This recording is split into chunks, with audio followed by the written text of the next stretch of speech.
السلام عليكم ورحمة الله.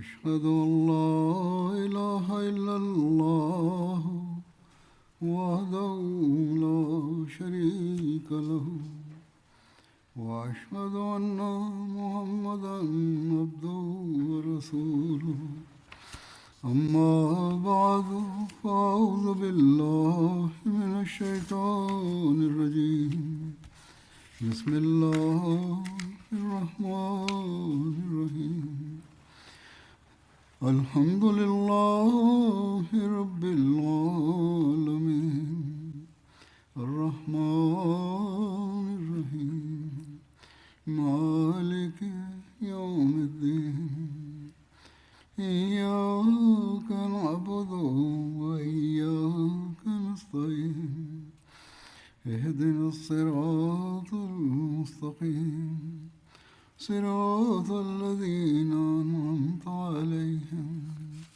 غير المغضوب عليهم ولا الضالين. Wie Allah, der Allmächtige, uns gelehrt hat, ist der heilige Prophet Muhammad sallallahu alaihi wasallam ein vollkommenes Vorbild für uns, und zwar in jeder Hinsicht. In den vorangegangenen Freitagsansprachen habe ich in diesem Zusammenhang bereits über seine Liebe zu Allah gesprochen. Im Zuge dieser Erörterung kam auch der hohe Standard seiner Gottesdienste zur Sprache.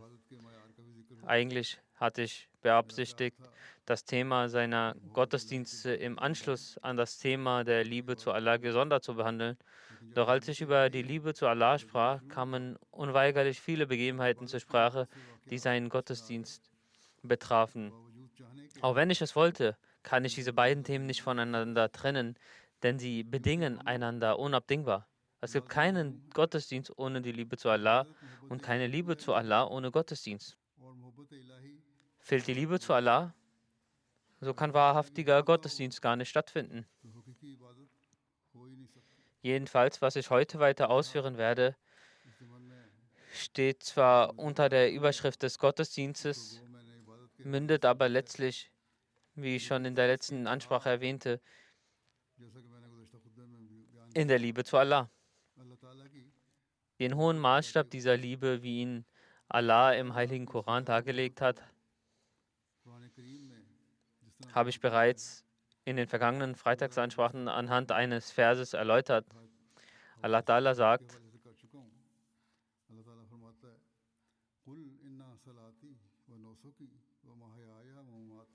Sprich, mein Gebet und mein Opfer und mein Leben und mein Tod gehören Allah, dem Herrn der Welten. Wie ich bereits sagte, dass dieser Vers bereits ausführlich besprochen wurde,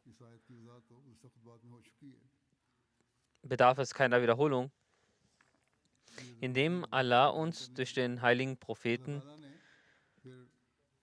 mit den Worten „So folget mir, dann wird Allah euch lieben“, dazu auffordert, ihm nachzueifern, weist er uns an, ebenfalls nach diesen hohen Maßstäben zu streben. Allah sagt dem Propheten sallallahu alaihi wasallam: Verkünde den Menschen, dass Allah sie lieben wird, wenn sie dir folgen, und dass sie so die Liebe Gottes erlangen können. Dieser Befehl an den Propheten ist zugleich eine Weisung seitens Allah an uns, diese Standards ernsthaft anzustreben. Hinsichtlich des Gottesdienstes hat uns Allah, der Erhabene, durch den heiligen Propheten sallallahu alaihi wasallam im heiligen Koran zahlreiche Gebote erteilt. An einer Stelle heißt es: Und ich habe die Djinn und die Menschen nur darum erschaffen, dass sie mir dienen.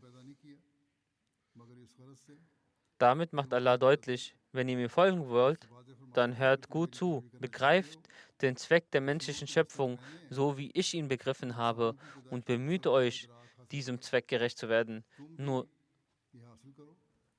Nur dann werdet ihr das Ziel eurer Erschaffung erreichen, und nur dann werdet ihr die Liebe Allahs erlangen.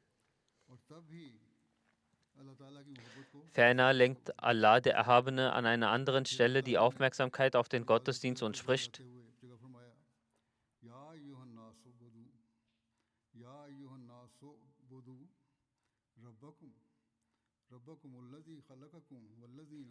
O ihr Menschen, dienet eurem Herrn, der euch erschuf, und die, die vor euch waren, auf dass ihr gottesfürchtig sein möget.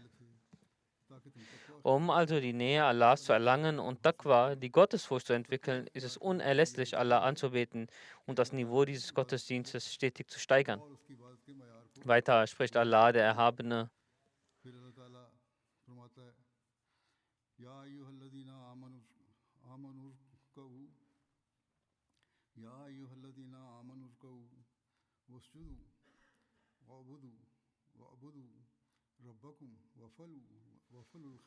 O die ihr glaubt, beuget euch und fallet nieder und verehret euren Herrn und tut das Gute, auf das ihr Erfolg habt. Als der heilige Prophet sallallahu alaihi wasallam uns diese Gebote überbrachte, hat er ihre Vollendung durch sein eigenes Handeln vorgelebt und uns darauf aufmerksam gemacht, dass wahrer Gehorsam und wahre Befolgung erst dann erfüllt sind, wenn ihr versucht, euch selbst auf diese spirituelle Stufe zu heben. Jene Gebete, die er für seine Umma sprach, werden uns erst dann umhüllen und sich für uns als nützlich erweisen, wenn wir sein Vorbild und seine Weisungen stets vor Augen haben und uns bemühen, danach zu handeln. Bloßes zur Schaustellen und leere Worte bringen keinen Segen. Ich habe bereits viele Beispiele für die von ihm etablierten Maßstäbe genannt, möchte aber noch einige weitere anführen. Er ließ keine Gelegenheit zum Gottesdienst ungenutzt. Selbst der Schlaf war von Anbetung gekennzeichnet. Wie er selbst sagte: Meine Augen schlafen zwar, aber mein Herz ist nicht achtlos gegenüber dem Gedenken und dem Gottesdienst Allahs. Er wies auch seine Anhänger an, diesen Standard anzustreben, sodass Allah ihnen stets vor Augen sei. Mit welcher Feinheit er sich in Angelegenheiten seines eigenen Gottesdienstes selbst prüfte, zeigt folgende Überlieferung. Hazrat Aisha radiallahu anha berichtet, dass der heilige Prophet sallallahu alaihi wasallam mit einem Tuch betete, das Muster aufwies. Er warf einen Blick auf diese Muster. Als er das Gebet beendet hatte, sagte er: Bringt dieses mein Tuch zu Abu Jaham und bringt mir dafür das schlichte Tuch von Abu Jaham, also ein einfaches Tuch ohne Muster. Denn dieses hat mich soeben von meinem Gebet abgelenkt. Das heißt, schon ein flüchtiger Blick darauf war für ihn unerträglich, weil seine Aufmerksamkeit sich dadurch von Allah, dem Erhabenen, hätte abwenden können. Aisha berichtete weiter, dass der Prophet sallallahu alaihi wasallam sagte: Ich sah dessen Muster, während ich im Gebet war, und ich fürchtete, es könnte mich in Versuchung führen. In der Erläuterung hierzu hat Sayyid Zainul Abidin Waliullah Shah Sahib geschrieben, dass der Kern dieses Kapitels in der Schlichtheit der Kleidung liegt. Sie sollte keinen solchen Glanz oder Auffälligkeiten besitzen, die die Aufmerksamkeit binden. Mit zunehmender geistiger Reife neigt der Mensch von Natur aus zur Schlichtheit. Er schreibt, dass wir auch heute sehen, dass Menschen mit gutem Geschmack bei der Wahl ihrer Kleidung schlichte Farben bevorzugen. Doch heutzutage gibt es auch solche, die ständig an ihrer Kleidung herumnesteln und deren Sorge eher der korrekten Bügelfalte gilt. Im Gebet jedoch sollte die volle Konzentration dem Gebet gelten und nicht einem Kleidungsstück. Weiter schreibt er, dass im Gebet Istighraq, also völlige Versunkenheit, notwendig ist.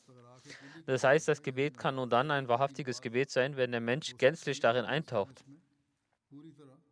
Aus diesem Grund hat der Gesetzgeber des Islam jegliche Ablenkung im Umfeld des Betenden missbilligt.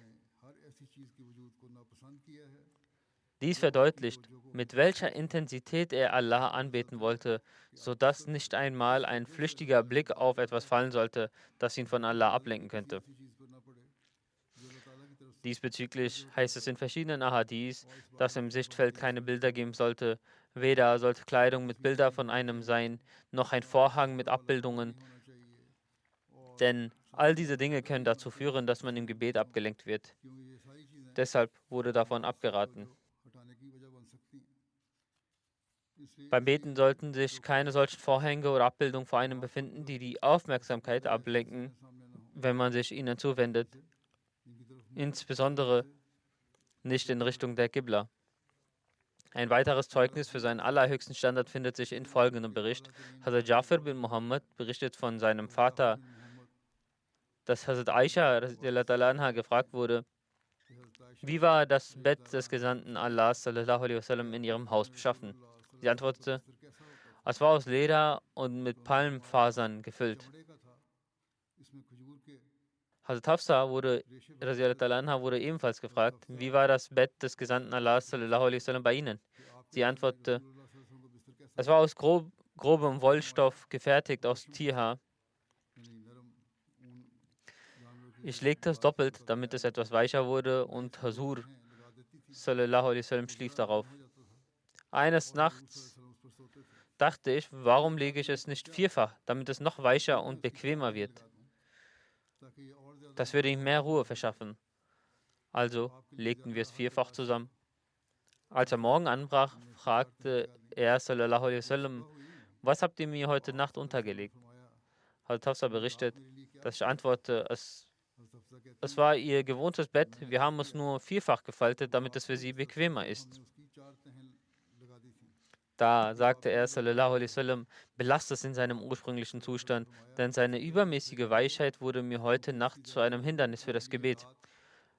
Auch wenn die Weichheit des Bettes ihn sicherlich nicht vom Gottesdienst abgehalten hätte, so war dem Propheten sallallahu alaihi wasallam doch selbst das Gefühl nicht recht, dass das Bett zu bequem sei und er darauf für eine Weile liegen bleibt, statt zum Gottesdienst aufzustehen und darin eine gewisse Bequemlichkeit zu sehen.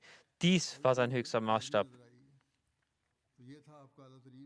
Die körperliche Intensität seines Gottesdienstes beschrieb die Mutter der Gläubigen, Hazrat Sauda radiallahu anha, folgendermaßen: Ich betete einmal hinter dem heiligen Propheten sallallahu alaihi wasallam und er blieb so lange im Ruku, also der Verbeugung, dass ich mir die Nase zuhalten musste. Ich fürchtete, durch den Druck würde mir Blut aus der Nase laufen. Ein solcher Zustand ist nur möglich, wenn eine Liebe vorhanden ist, die das Herz des Menschen an der Schwelle des Geliebten fesselt. In welche Haltung er auch ging, in welchem Zustand er auch geraten mag, er versinkt gänzlich darin. Bezüglich der Intensität berichtet Mutarif von seinem Vater. Er sagte, ich sah den heiligen Propheten sallallahu alaihi wasallam beten und aufgrund seines Weinens drang aus seiner Brust ein Geräusch wie das einer mahlenden Mühle. Das heißt, es war ein Geräusch, wie wenn eine Mühle läuft. An anderer Stelle wird dies auch mit dem Brodeln eines kochenden Kessels verglichen. In einer weiteren Überlieferung berichtete Muaz bin Jabal radiallahu ta'ala anhu, ich saß auf einem Reittier hinter dem heiligen Propheten sallallahu alaihi wasallam, getrennt nur durch den hinteren Teil des Sattels. Er rief, O Muaz bin Jabal. Ich antwortete, ich bin zugegen, O Gesandter Allahs, und das ist mir eine Ehre.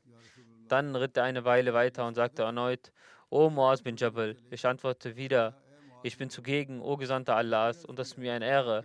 Dann ritt er wieder eine Weile und sagte, O Muaz bin Jabal. Ich antwortete, ich bin zugegen, O Gesandter Allahs, und das ist mir eine Ehre. Er sprach, weißt du, welches Recht Allah gegenüber seinen Dienern hat? Ich sagte, Allah und sein Gesandter wissen es am besten. Da sagte er, das Recht Allahs gegenüber den Dienern ist, dass sie ihn anbeten und ihm nicht zur Seite stellen.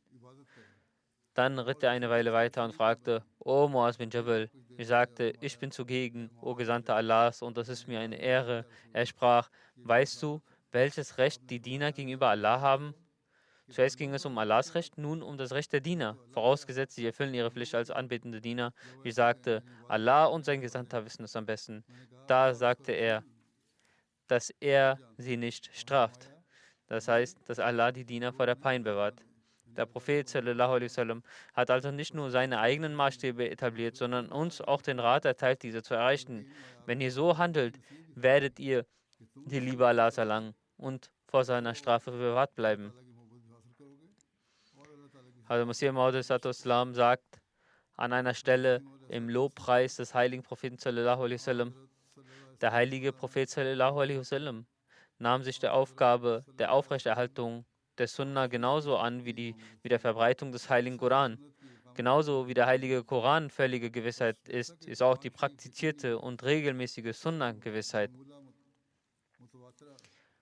Das heißt, eine solche Sunna, die bis zu ihm reicht, die durch sein eigenes Handeln belegt ist und bei der die Überlieferer dies fortlaufend weitergeben, also eine durchgehende Kette von Überlieferungen. Beide Dienste hat der heilige Prophet sallallahu alaihi wasallam mit seiner eigenen Hand geleistet und empfand beide als seine Pflicht.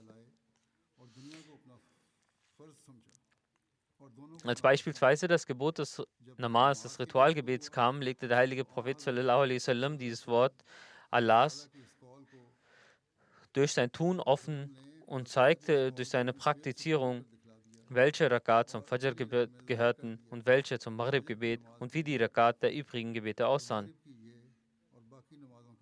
Genauso zeigte er die Pilgerfahrt durch sein eigenes Tun und ließ die beständige Befolgung dieser Praxis fest etablieren, indem er durch seine eigene Hand tausenden Gefährten diese Tat anordnete. Er hat es selbst gezeigt und ließ das abschließend bei ihnen fest etablieren. Die Sunna ist also der Name für das praktizierte Vorbild, das bis heute in der Umma in Form von Praxis gesehen und gefühlt werden kann. Er schreibt, doch der heilige Prophet sallallahu alaihi wasallam ließ das Hadith nicht unmittelbar vor sich aufschreiben, noch ließ er ihre Sammlung durchführen. Hier vergleicht er Sunna und Hadith und stellt klar, die Sunna hat Vorrang, Hadith folgt danach und ein Hadith, das dem Koran und der Sunna nicht widerspricht, ist authentisch. Indem er dies zum Lob des Propheten sallallahu alaihi wasallam ausführt und darlegt, was dessen Standards im Gottesdienst waren, erklärt er auch, dass der Prophet all dies praktisch vorlebte, seine Anhänger dazu ermahnte und sie zur Umsetzung brachte. Dies ist jene Sunna, die uns bis heute erreicht. Die Vorbilder der Gefährten, die zu uns gelangt sind, sind allein das Ergebnis der Erziehung durch den heiligen Propheten sallallahu alaihi wasallam. Er erzog sie derart, dass ihre Standards im Gottesdienst und ihre Liebe zu Allah immer weiter wuchsen. Dies ist das Vorbild, das der Gesandte Allahs sallallahu alaihi wasallam etabliert hat, das von seinen Gefährten übernommen wurde und das auch für uns verbindlich ist. Er hat sehr eindringlich zum Tahajjud, dem nächtlichen Gebet, ermahnt. Muslim Maud schreibt in seinem Tafsir, dass der heilige Prophet sallallahu alaihi wasallam so sehr auf diese freiwilligen Gebete, die in der Waffel bedacht war, dass er trotz der Freiwilligkeit nachts umherschaute, wer von den Gefährten diese freiwilligen Gebete verrichtet. Das heißt, er ging durch die Straßen und Gassen der Stadt und man konnte erkennen, wo das Gebet erklang, wer zur Tahajjud-Zeit aufgestanden war und wer nicht betete. Er überprüfte also aktiv, wer das Tahajjud verrichtete und wer nicht. Würde man heute jemanden über die Gebete fragen oder wenn gesagt wird, dass man die Gebete in der Moschee verrichten solle oder gefragt wird, wie viele Gebete du in der Moschee verrichtest, käme der Einwand, das ist meine Privatsache. Wer seid ihr, mich zu fragen? Warum fragt die Jamaat danach? Das ist eine Sache zwischen mir und Allah. Doch der heilige Prophet sallallahu alaihi wasallam selbst pflegte sogar das Verrichten des Tahajjud-Gebets zu überprüfen. Einmal wurde in seiner Anwesenheit Hazrat Abdullah bin Umar radhiyallahu anhu lobend erwähnt, dass er sehr gut sei und diese und jene Eigenschaften besitze. Der Prophet sallallahu alaihi wasallam sagte, ja, der Mann ist sehr gut, vorausgesetzt er betet Tahajjud. Da er noch jung war und im Tahajjud etwas nachlässig war, machte ihn der Prophet auf diese Weise darauf aufmerksam.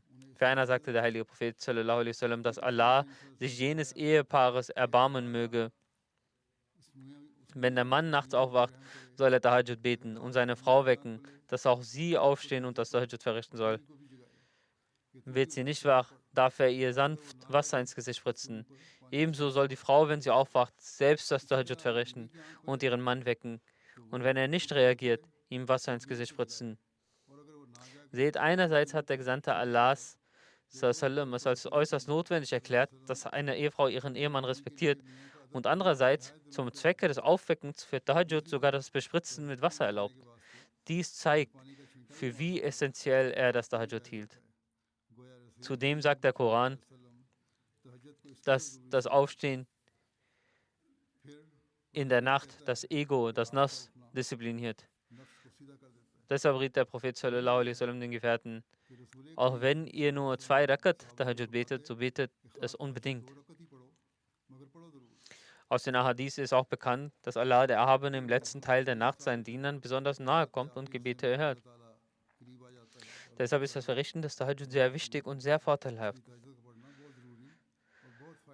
Zweifellos ist es allein die Gnade Gottes, die zur Erlösung führt. Kein Mensch kann Anspruch auf das Paradies allein durch seine Taten erheben, denn selbst der größte Praktizierende und der Gott am meisten Folge leistende Muhammad sallallahu alaihi wasallam verließ sich nicht auf seine Taten. Dies ist auch in den Überlieferungen festgehalten. Wie ich bereits letzten Freitag erwähnt habe, der heilige Prophet sallallahu alaihi wasallam erklärte dies Aisha radiallahu ta'ala anha und den anderen Gefährten. Als er gefragt wurde, werden sie aufgrund ihrer Taten ins Paradies eingehen, antwortete er: Nein, Aisha, auch ich werde nur durch die Gnade Gottes eingehen. Wenn also ein Mensch wie Muhammad sallallahu alaihi wasallam, dessen jeder Atemzug, dessen Gehen und Wandern, dessen Schlafen, Wachen und jede Regung und jede Stille Gottesdienst war, ja, selbst das Aufsuchen des Ortes der Notdurft und die Beziehung zu den Ehefrauen dem Gottesdienst unterlag. Wenn ein solch großer gottesdienender Mensch dies sagt, dass er nicht durch seine Taten, sondern Gottes Huld ins Paradies eintreten wird, wer sind dann wir, dass wir uns auf unsere Taten verlassen könnten? Man mag fragen, wie konnte jede Handlung des Propheten Gottesdienst sein?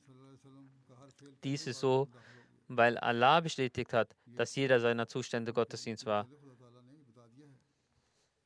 Ein Unkundiger könnte die Frage aufwerfen, wie denn eine jede Tat des heiligen Propheten sallallahu alaihi wasallam zum Gottesdienst werden konnte. Dann sollten wir uns dessen bewusst sein, dass jede seiner Handlungen wirklich ein Akt des Gottesdienstes war. Doch es stimmt, außer ihm kann es keinen geben, dessen jede einzelne Handlung Gottesdienst ist.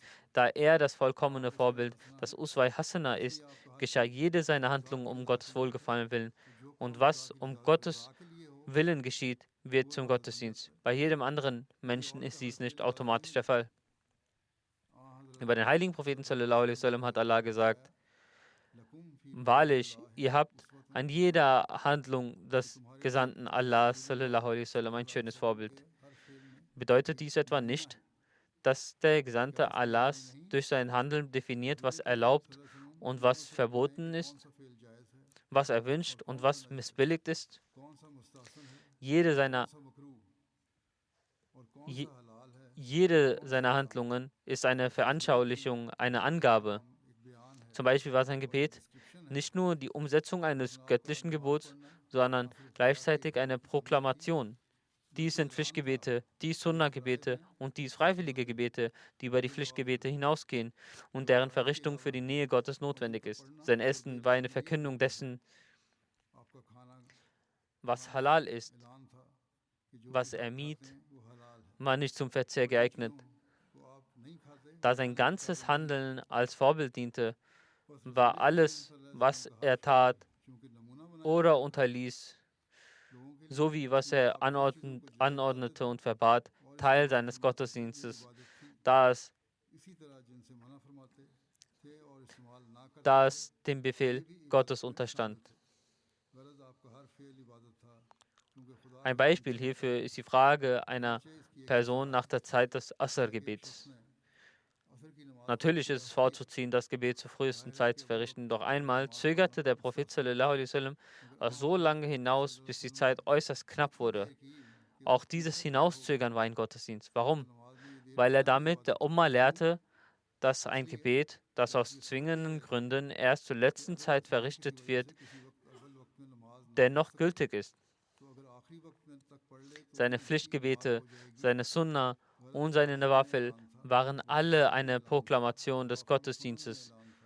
Und trotz dieses Zustands betonte er, dass er nur durch Gottes Gnade ins Paradies eingehen werde. Also Gott hatte ihm bestätigt, dass all seine Handlungen Gottesdienst sind.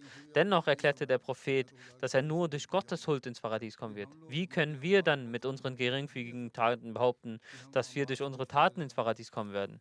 Dies verdeutlicht, wie unerlässlich die Huld Allahs ist. Allahs Huld ist enorm wichtig, doch diese Huld wird nicht durch bloße Lippenbekenntnisse erlangt. Es bedarf eines Faktors. Und, und worum handelt es sich dabei? Um das Handeln. Nach der Sunna des heiligen Propheten sallallahu alaihi wasallam zu handeln, sich darum zu bemühen, sowie die Bemühung, die Qualität des eigenen Gottesdienstes zu steigern und die Liebe Allahs zu gewinnen. Denn, wie ich eingangs sagte, Gottesdienst ist ohne die Liebe zu Allah nicht möglich und die Liebe zu Allah ist ohne Gottesdienst nicht denkbar. Bezüglich des Zustands, in dem sich der heilige Prophet sallallahu alaihi wasallam während des Gebets befand, hat also Muslim Maud anhu an einer Stelle in seiner Tafsir geschrieben. Ich werde diese hier teils mit meinen eigenen Worten wiedergeben, doch der Inhalt ist entnommen aus seinen Erläuterungen. Es gibt viele, die das Gebet verrichten, doch ihre Augen, ihr Herz, ihr Verstand und ihre Brust sind keine Stützen dieses Betens. Sie sprechen zwar Gebete, doch ihre Augen schweifen umher.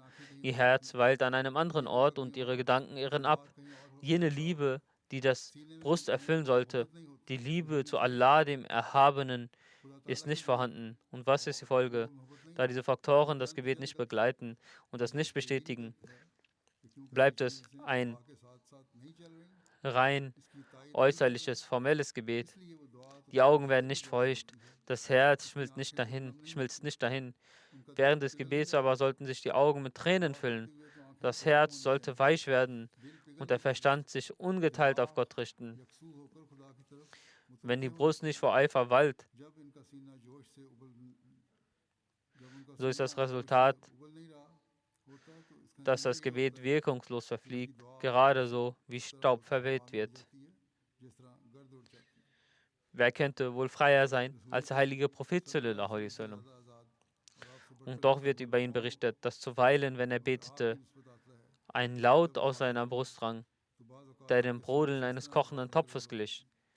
Er weinte so sehr, dass sein gesegneter Bart von Tränen durchnässt wurde.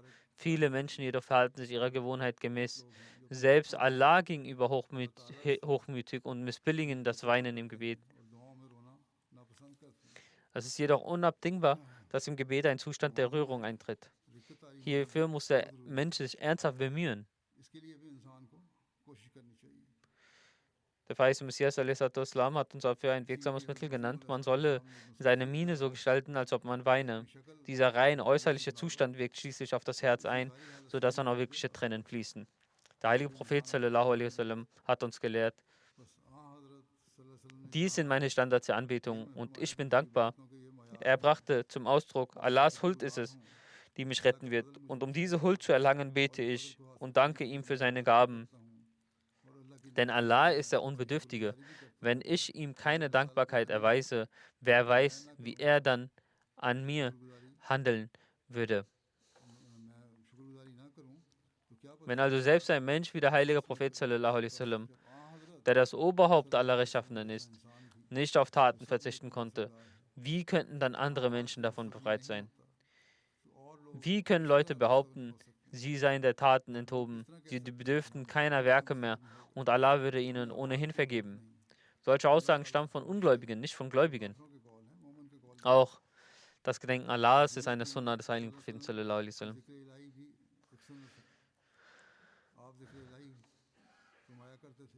Also Muslim Maud erwähnte in einer Freitagsansprache eine spezielle Form des Gedenkens, die vor dem Schlafengehen praktiziert wird. Der heilige Prophet sallallahu alaihi wasallam pflegte vor dem Schlafen das Ayat al-Kursi sowie die 3 letzten Suren des heiligen Koran, Surah al-Ikhlas, Surah al-Falaq und Surah an-Nas, 3-mal zu rezitieren, daraufhin auf seine Hände zu hauchen und diese über seinen Körper zu streichen. Er begann dabei am Kopf und strich so weit über den Körper, wie seine Hände reichten. Dies ist die Sunna des Propheten sallallahu alaihi wasallam, denn eine Handlung, die er als religiöse Aufgabe verstand und regelmäßig sowie dauerhaft ausführte, nennt man Sunna. Da er dieses Gedenken, also das Rezitieren des Ayat al-Kursi und der 3 Qul-Suren, jede Nacht pflegte, sollte jeder Muslim diese Sunna einhalten und sie zu einem festen Bestandteil seines Lebens machen. Man darf dieses Gedenken keinesfalls mit dem Gedanken vernachlässigen, es sei nicht zwingend notwendig und das Unterlassen führe nicht in die Hölle. Ebenso wenig darf man dem Irrglauben verfallen, dieses Gedenken allein genüge, um ins Paradies zu gelangen und manche andere Taten überflüssig und mache andere Taten überflüssig. Die religiösen Pflichten müssen erfüllt werden.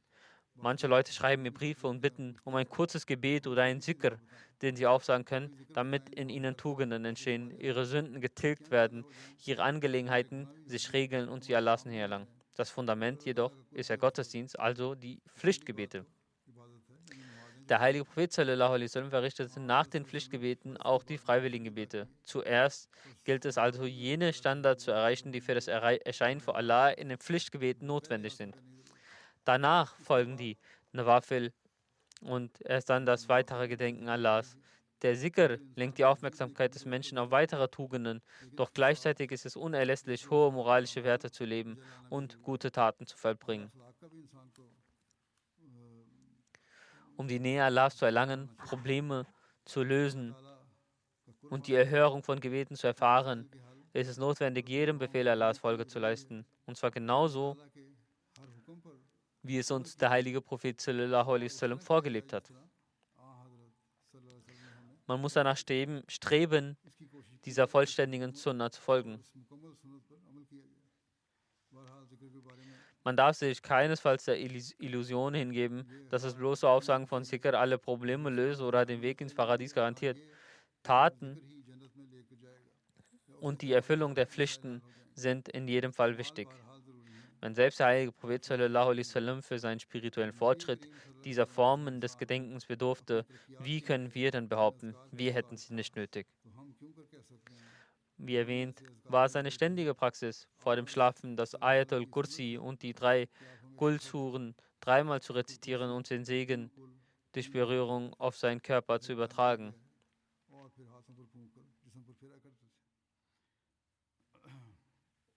Also Muslim-Maud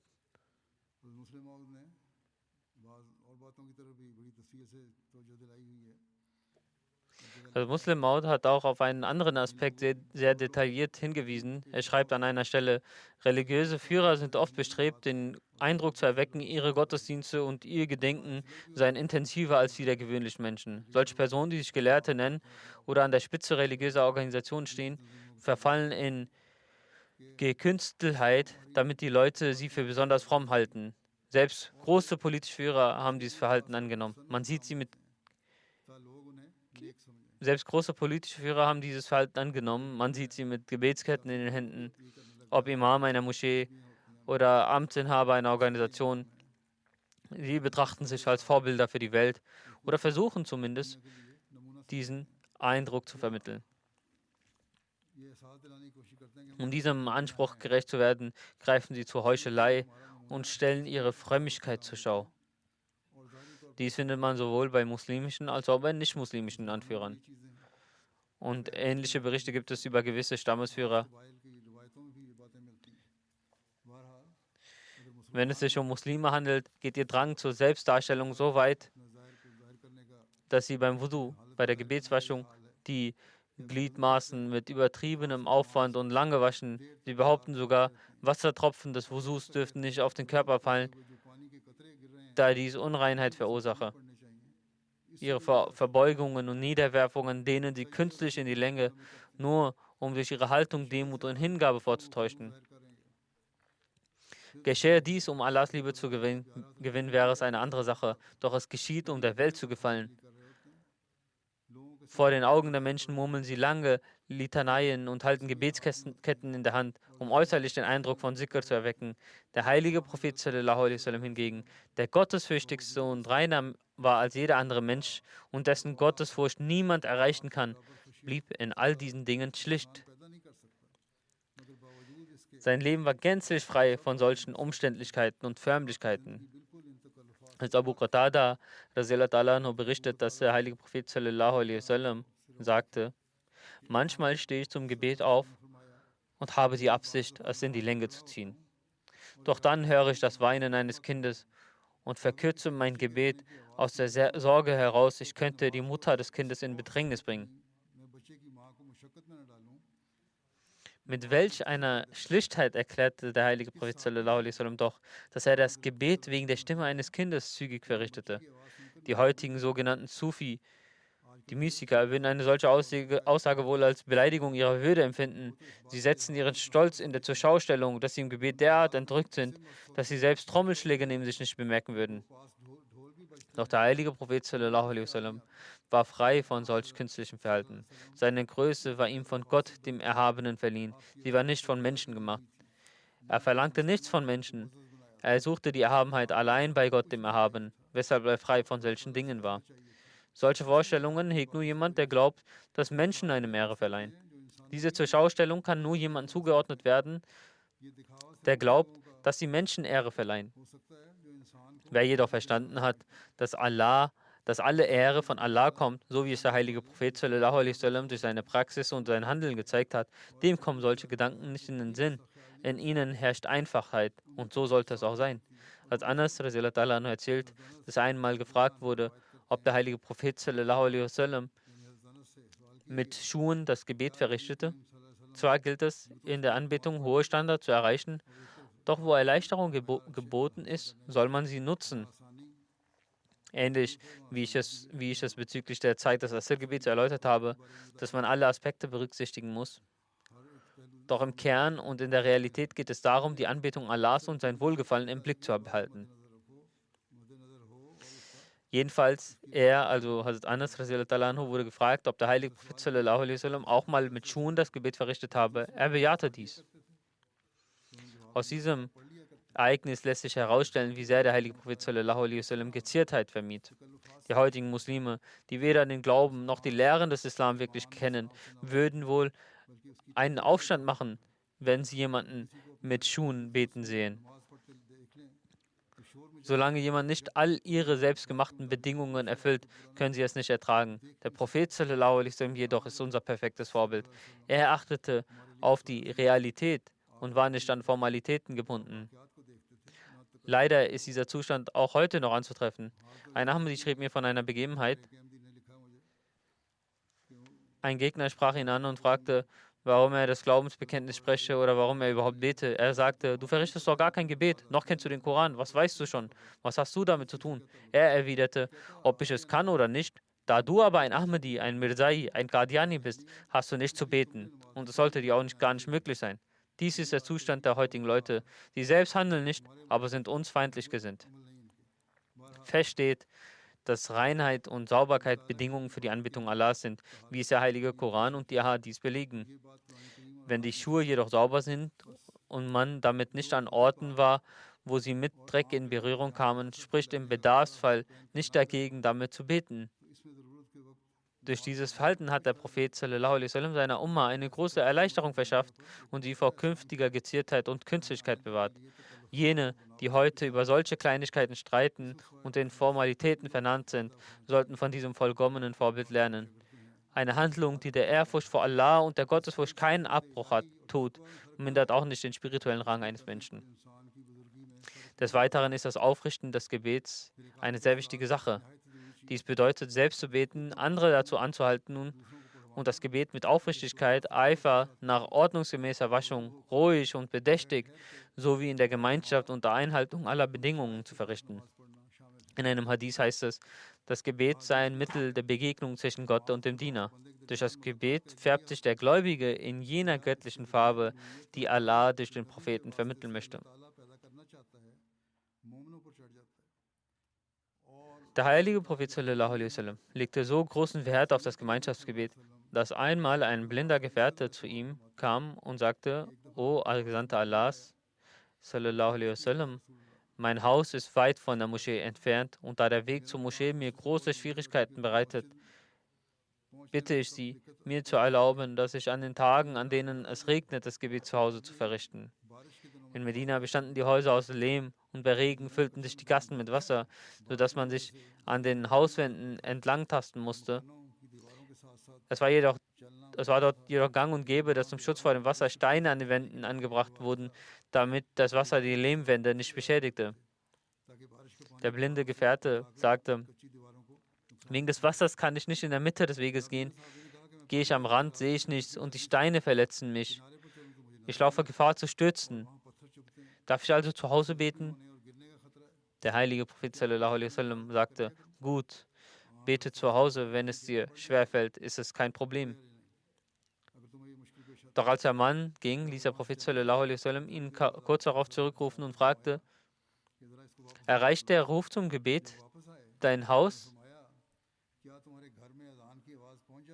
Daraufhin sprach der heilige Prophet, der antwortete, ja, o Gesandter Allahs, das Asan erreicht mich. Daraufhin sprach der Prophet sallallahu alaihi wasallam, wenn der Ruf dich erreicht, dann musst du zur Moschee kommen, selbst wenn du stolperst oder dich verletzt. Der verheißene Messias al-Islam erklärt, ich sage abermals, dass in ihm die Bäume der Liebe zu Allah wachsen und gedeihen und jene süßen und reinen Früchte tragen werden, in welchen sich seine Frucht ist immerwährend erfüllt. Denkt daran, dass dies genau der Ort ist, an dem der Pfad der Mystiker endet. Wenn der Suchende hier ankommt, sieht er nur noch einzig die Manifestation Gottes. Er erklärt weiter, dass der Zustand der Dienerschaft, sprich der richtige Zustand der Dienerschaft, in Wahrheit in der Anbetung liegt. Ein Zustand, in dem Allah im Gedächtnis bleibt und er während der Anbetung vor dem inneren Auge ist. Das ist wahre Anbetung. Bezüglich des Verses, ich bin euch ein Warner und ein Bringer frohe Botschaft von ihm, führt der verheißene Messias Islam aus, da diese vollkommene Anbetung und Dienerschaft, sprich vollkommen und aufrichtig Allah anzubeten, eine großartige Aufgabe ist, kann der Mensch sie nicht ohne ein schönes und vollkommenes Vorbild und ohne den vollkommenen Einfluss einer heiligen Kraft bewältigen. Deshalb sagte der heilige Prophet sallallahu alaihi wasallam, ich bin von diesem Gott als Warner und Bringer frohe Botschaft gekommen. Wenn ihr mir gehorcht und mich annehmt, warten große frohe Botschaften auf euch, denn ich bin ein Bringer froher Botschaft. Wenn ihr mich jedoch ablenkt, so gedenkt, dass ich als Warner gekommen bin, dann werdet ihr großen Strafen und Leid begegnen. Dies ist der Punkt, den wir genau betrachten müssen. Da wir den Propheten sallallahu alaihi wasallam angenommen haben und seinem Vorbild folgen wollen, haben wir ihn als Bringer frohe Botschaften akzeptiert. Diese frohe Botschaften können wir nur dann erlangen, wenn wir auch die Rechte unserer Gebete erfüllen und uns bemühen, jenen Standard zu erreichen, den sein Vorbild verlangt. Man muss sich bewusst sein, dass diese Bemühung Opfer und einen Dschihad Anstrengung erfordert. Manche sagen leichthin, wenn man sie fragt, sie würden versuchen, die 5 Gebete zu verrichten. Doch wenn man genau hinschaut, ist dies oft nur eine Täuschung des eigenen Ichs. Eine echte Bemühung geht mit einer tiefen Sorge einher. Jeder von uns muss sich prüfen, sind unsere Bemühungen wahrhaftig oder nicht. Der verheißene Messias Islam beschrieb die Art der Anbetung des Propheten sallallahu alaihi wasallam in der Höhle Hira, wo Gefahr durch wilde Tiere, Schlangen und Leoparden drohte. Dies wurde bereits erwähnt, dass er dort Gebete sprach. Er erklärte dazu, es ist ein Gesetz, dass, wenn die Anziehungskraft zu einer Seite überhand nimmt, die Furcht von der anderen Seite aus dem Herzen weicht. Als die Anziehung der Liebe zu Allah wuchs und die Konzentration auf die Anbetung vollkommen war, verschwand die Furcht vor weltlichen Dingen. Er nannte als Beispiel ängstliche Frauen, die sich in dunklen Nächten normalerweise nicht hinaustrauen, es aber zwingend tun, wenn ihr Kind krank ist, selbst in finsterer Nacht an Orte, die sie tagsüber sogar meiden würden. Er sagt, wenn Gottesfurcht und Liebe siegen, werden alle anderen Ängste und Bindungen nichtig. Für ein solches Gebet ist auch das Alleinsein notwendig. In dieser vollkommenen Bindung manifestieren sich die göttlichen Lichter. Jede tiefe Beziehung verlangt nach einem Schleier, also nach Verborgenheit, um sich zu offenbaren. Er sagt weiter, die Anbetung darf nur für Allah sein, nicht für den Schein.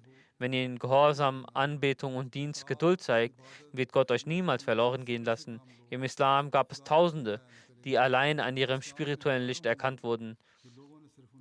Sie bedurften keiner ockerfarbenen Gewänder, langer Roben oder spezieller Trachten, wie es bei Betrügern üblich ist.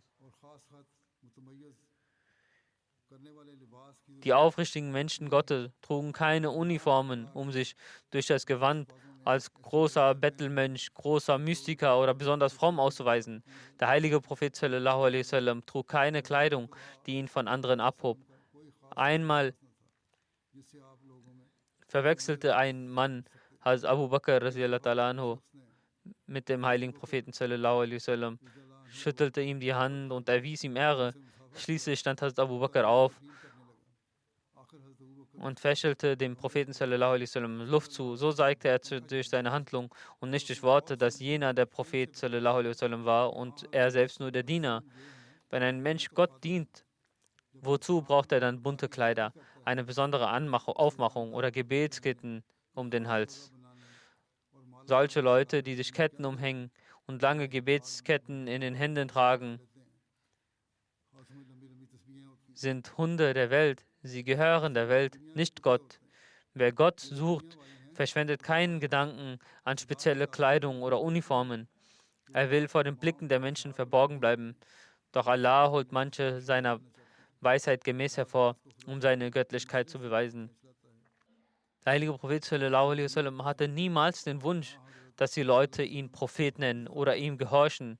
Deshalb zog er sich auch zur Anbetung in die Hölle zurück, die enger war als ein Grab. Er hatte nicht die Absicht herauszukommen, doch Allah führte ihn durch seine Weisheit hinaus und manifestierte sein Licht durch ihn in der ganzen Welt. Möge Allah uns befähigen, von diesem Licht zu profitieren. Möge er uns die Kraft geben, das Recht der Anbetung Allahs zu erfüllen, das vollkommene Vorbild des heiligen Propheten sallallahu alaihi wasallam anzunehmen und ihm auf wahrhaftige Weise zu folgen.